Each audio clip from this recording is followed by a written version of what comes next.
La discusión en torno a las inteligencias artificiales a menudo se ha marcado en términos de epistemología con una pregunta sobre las condiciones magínicas para pensar en lo que puede entenderse como inteligencia, creatividad o sensibilidad. Sin embargo, hoy mi propósito es dar un paso atrás y regresar a la pregunta por lo humano desde la vida social, por los roles que jugamos ahí en relación con lo digital. Si el proceso histórico de la era moderna ha configurado normas y códigos que dieron la pauta a los hombres sobre cómo, dónde y de qué forma se habita, además, hay impreso un sello particular en las posibilidades, las funciones y características para distintos ámbitos de la vida. Aquí busco preguntarme por el acomodo que la inteligencia artificial, los metadatos y la relación cotidiana con la digitalidad supone para esa topología. Es desde esta pregunta que decido comenzar mi reflexión con el pensamiento de Hannah Arendt. En los primeros capítulos de su libro La condición humana, Hannah Arendt hace una reflexión que parte de la distinción históricamente situada que se ha hecho en torno a lo público y lo privado. Esta distinción, a la vez, implica una separación de las actividades que los seres humanos realizan en cada esfera, vuelve más específica las funciones o responsabilidades y delimita a los actores Por lo tanto, a estas dos esferas les corresponden actividades humanas que Arendt designa como labor, trabajo y acción. A grandes rasgos, y no sin temor a ser demasiado simple, la función de cada actividad es la siguiente. La primera es la labor, que es una actividad cíclica necesaria para la reproducción de la vida biológica. Incluye la alimentación, el cuidado y la limpieza, y se realiza desde el inicio de las ciudades en el interior de la casa, es decir, en lo privado. Algo que es importante tener en mente es que para Arendt, esta actividad pertenece a lo natural y es improductiva en el sentido de que no deja un producto duradero. La segunda actividad es el trabajo. Implica la producción de objetos duraderos, construcciones humanas que hacen un mundo, arte, herramientas, productos, instituciones. En este sentido, para Arendt es productiva, pues produce un mundo. Por último, está la acción, que en cierto sentido es la actividad más alta del mundo humano para Arendt, pues es la condición de la vida política. Es realizada en la esfera pública e implica una interacción entre los seres humanos libres e iguales en el espacio público. Es donde se revela la pluralidad y la singularidad, y no produce objetos en el sentido que sí lo hace el trabajo, pero produce posibilidades de aparición subjetiva en sentido político. La distinción entre privado y público y la caracterización de estas tres actividades humanas tiene como uno de los objetivos el poder advertir sobre una transformación radical en estos registros que Arendt ubica históricamente en la modernidad. Esta transformación tiene que ver con la pérdida de las fronteras entre lo privado y lo público. Estas esferas, que en la polis griega se encontraban claramente diferenciadas, empiezan a disolverse la una en la otra mediante el sentimiento de una instancia límite que Arendt nombra la sociedad. Un fenómeno que no se limita a describir una forma de organización colectiva, sino que implica una nueva forma de visibilidad y control, donde se pierde lo privado como refugio a la vez que lo político se repliega. En este sentido, la sociedad no es ni pública ni privada, sino que se caracteriza por ser una forma de administración colectiva que borra la línea entre estas dos esferas. La emergencia de este tercer registro significa una reorganización profunda de las funciones del hogar, del trabajo y de lo político. Pero, ¿en qué consiste esta administración colectiva? Recordemos que cuando Arendt distingue la labor, habla de cierta función repetitiva y cíclica, pero asociada a la reproducción de la vida. Esto, sin embargo, tiene como correlato la función de la administración doméstica, es decir, la economía. Con la emergencia de la sociedad, esta administración doméstica se volvió asunto público. Toda actividad humana pasa a ser entendida como labor y con ello, lo privado se vuelve estadístico, cuantificable y cuestionable. La propagación sin límites de la sociedad sobre las esferas implica un doble movimiento en el que, por un lado, el campo de la acción desaparece como terreno libre para hacer en el mundo y es sustituido por una labor administrativa caracterizada por la homogenización de la acción como mera administración y regulación. Por otro lado, la esfera de lo privado ahora es plagada por la estadística y se busca que cada acción, incluso en este último refugio, pueda ser gestionada y cuantificada estadísticamente. Si este desplazamiento no solo implica una erosión de la esfera pública, sino también de la privada, vemos que se han adaptado el sujeto de un espacio de intimidad y de resguardo. Es en este contexto que el surgimiento del espacio digital, la exposición de redes de distintas actividades, así como el scrolling y la vigilancia que implica el uso de inteligencias artificiales en la vida cotidiana, pueden leerse como la consolidación de esta lógica, la destrucción del refugio y la normalización de nuevos aspectos de la vida. Lo privado se hace público, no en el sentido de que se comparta libremente, sino de que se vuelve objeto de gestión, regulación y estadística. El término en inglés Big Data se refiere a la recopilación de cantidades masivas de datos e información digital y sus subsecuentes transformaciones estadísticas. Con esto en mente, al llevar la reflexión al registro de la digitalidad actual, podemos empezar a plantear que mediante la Big Data o la estadísticación de cada vez más actividades humanas, lo privado desaparece cuando lo público lo administra, lo expone y lo cuantifica. La casa deja de ser un refugio y la identificación consolida un último umbral que ratifica la obsolescencia de la antigua línea fronteriza entre lo privado y lo público. Si bien el tono que se aproxima a esta problemática es el ver cómo la política desde la era moderna ha sido pensada como administración y ha sido reducida a una gestión administrativa y cuantificable, a mí me interesa retomar el modo en que lo privado también sea relacionado o en lo público y cuantificable. Es decir, me interesa abrir la pregunta sobre cómo la digitalidad, la recolección de datos que ahora funge como base de la economía digital y el funcionamiento de las inteligencias artificiales, opera sobre todo sobre un aspecto que antes era considerado no solamente labor, sino también ocio. Hay una ratificación de la vida privada sobre la que lo público y lo económico insisten inexorablemente. Y hoy, más de 6 décadas después de la publicación del texto de ARE, parece que su diagnóstico adquiere una potencia relevada.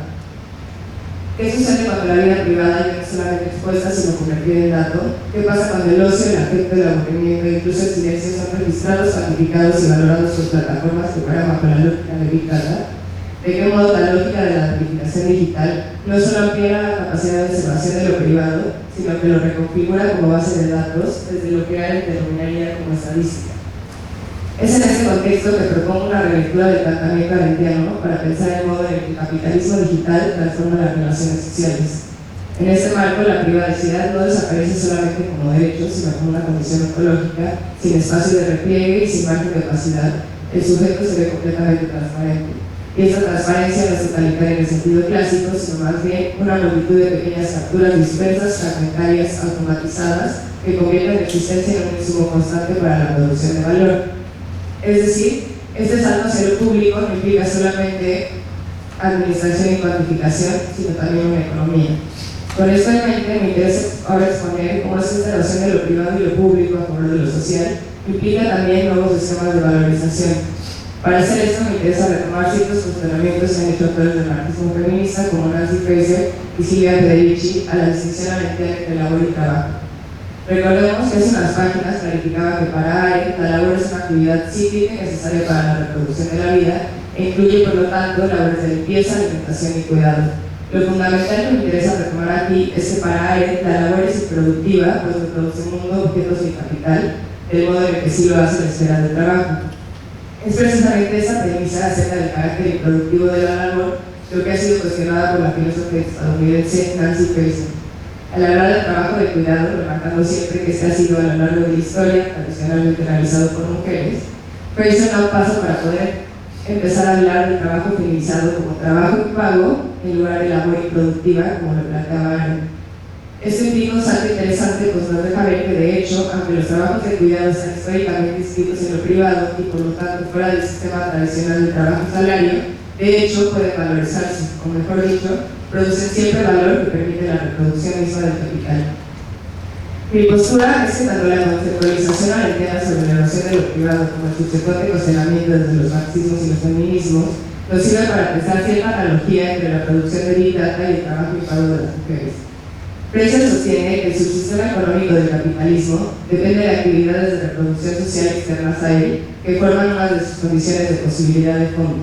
Y menciona que estas actividades no tienen valor monetario y se toman como dones gratuitos y los compara con la relación de la naturaleza, diciendo, abro cita, esto es muy similar a la forma en la que la naturaleza es tratada en las sociedades capitalistas, como un depósito infinito de lo que podemos tomar y en el que podemos verter cualquier cantidad de residuos. Al observar el papel que ha desempeñado el Big Data, podemos ver cómo el tiempo empleado en la creación del Big Data guarda cierta analogía con una tercera forma de labor no remunerado dentro del modelo neoliberal, y paralelamente los datos de la vida privada pueden verse en relación y cierta cercanía con la materia prima de la nacional. El análisis feminista marxista del trabajo y pago en relación con la era digital ofrece entonces herramientas teóricas para poder trazar algún tipo de relación analógica para comprender cómo la recolección de Big Data produce valor dentro del sistema capitalista. Al aplicar las ideas de trabajo reproductivo no remunerado, podemos cuestionar la distinción clásica entre tiempo de trabajo y tiempo de ocio. En lugar de ver el tiempo de ocio como un espacio fuera del ámbito del trabajo productivo, los análisis feministas muestran que actividades como el cuidado doméstico y la explotación de recursos naturales plantean un jaque para la idea de que fuera de la jornada liberal no hay trabajo que sostenga las relaciones productivas capitalistas. En este sentido, pensar la valorización de este nuevo registro implica un doble proceso, a veces diferenciado y a veces no. El consumo de información y la producción de datos son un distanciamiento del esquema clásico de producción y consumo, pues esto se disuelve frente a la estandarización y monetización de los datos.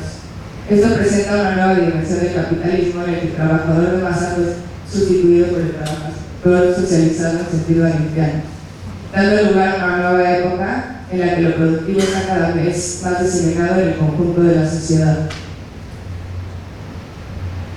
Mi postura es entonces que este nuevo proceso de valorización implica dos condiciones cruciales. La primera es la desaparición de una línea clara entre trabajo y tiempo libre, lo cual implica la introducción de la labor, o mejor dicho, del trabajo impago, en cada vez más ámbitos de la vida. Esto se ha utilizado como la invisibilidad de la categoría consumidor-trabajador, que convierte a los consumidores en trabajadores y a los trabajadores en consumidores. El borramiento de la frontera entre consumir y producir se ve especialmente claro en el caso de la Big Data, en el que el mero hecho de consumir contenidos digitales ya produce de forma fragmentaria valor. Esto abona a la segunda condición, el hecho de que este trabajo gratuito contribuye a la creación del producto principal, los datos. Esto significa que la industria de la Big Data crea valor basándose en un proceso de producción cuya materia prima es la vida de los individuos. Regresando a él, podemos ver esa misma preocupación cuando habla del proceso de laborización de la propia vida. Si vemos todo en términos de labor, lo único que nos queda para ofrecer es nuestro tiempo de vida. La recolección de Big Data a través del engagement de redes sociales, los diálogos incesantes con ChatGPT, los patrones en los que jugamos juegos digitales o el registro de los patrones de búsqueda de los usuarios supone una apropiación del tiempo libre de los sujetos bajo el capitalismo digital. Y lo que es más importante, al igual que el trabajo de cuidados, opera bajo la completa erosión del espacio privado. En la economía digital, la lógica de la homogeneización del tiempo de trabajo se ha expandido también al tiempo de ocio, cuestionando la noción de que hay esferas fuera de la producción capitalista. La racionalización del tiempo libre, facilitada por las tecnologías de personalización y la vigilancia en línea, transforma lo que antes se consideraba tiempo no productivo en una forma de generación de plusvalía. Lo que me he esforzado por mostrar hasta ahora es un doble movimiento que se cristaliza con la producción, minería y sistematización de los datos, con lo que opera la inteligencia artificial y la economía general de manera más amplia. Por un lado, el análisis de áreas nos permite ver la relación de lo privado a favor de lo social y cómo la datificación y la estadística se vuelven los medios técnicos por excelencia para sostener ese nuevo acomodo social. En un segundo momento, el análisis feminista del trabajo impago nos deja ver cómo la datificación, aun estando fuera del sistema salarial, produce valor del mismo modo que los trabajos de cuidado y la naturaleza lo han hecho por años. Cada esfera de nuestras vidas puede ahora valorizarse. Estamos ante un movimiento que no solamente borra la frontera entre lo público y lo privado, sino que también la distinción entre tiempo de trabajo y tiempo de ocio empieza a volverse obsoleta por los sistemas contemporáneos de valorización. La Big Data erosiona lo privado para producir plusvalor puro fuera de la esfera del salario. Con esto busco solo exponer la apropiación de la vida por el trabajo y la labor y proponer que ahora más que nunca la relación con lo digital vuelve cada vez más obsoleta la búsqueda por la noción neoliberal del equilibrio entre trabajo y vida privada, y apunta más bien a la afirmación radical de que todos existimos en una sociedad estadísticamente medida, en la que la falta de distinción entre lo público y lo privado encapsula toda la experiencia vital de los sujetos en el capital. Queda ahora solo insistir en la pregunta sobre lo humano con nuestra mente. Si trasladamos esta reflexión a la tercera actividad haitiana, la acción, que ha pasado casi inadvertida a lo largo de la exposición, y nos cuestionamos ahora sobre las formas de inscripción del sujeto en el mundo, nos encontramos con un inquietante escenario en el que la automatización, al igual que el capital y como herramienta del capitalismo, conquista cada vez más espacios.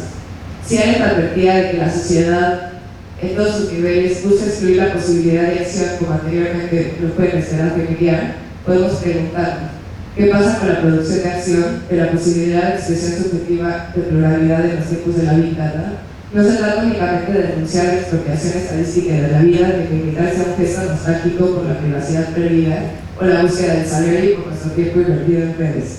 Se trata más bien de indagar en las condiciones actuales que hacen posible o que inhiben el surgimiento de espacios de acción, de aparición y de pluralidad en un mundo cada vez más automatizado, cuantificado y predecible.